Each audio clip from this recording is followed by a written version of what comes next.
అనేవాడు. ఏం కథ చెప్తాన్రా అని పడుకోపెట్టి ఉయ్యాల ఊపుతో, పూర్వం ఇక్ష్వాకు వంశంలో దశరథ మహారాజు గారు ఉండేవారు. ఓ ఆయనకి 9 కుమారులు. ఓ పెద్ద కొడుకు రామచంద్రమూర్తి మహాధర్మాత్ముడు. ఓ అని ఇలా కళ్ళు పడుతుండేవి. అమ్మయ్య పడుకుంటున్నాడు అనుకునేది.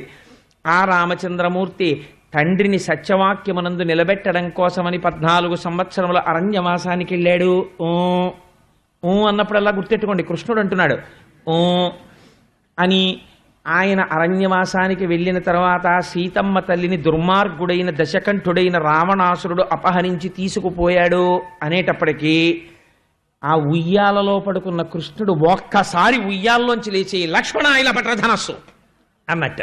ఎక్కడికి పోతుంది తత్వం? కిందటి జన్మలో రాముడు ఆయనే.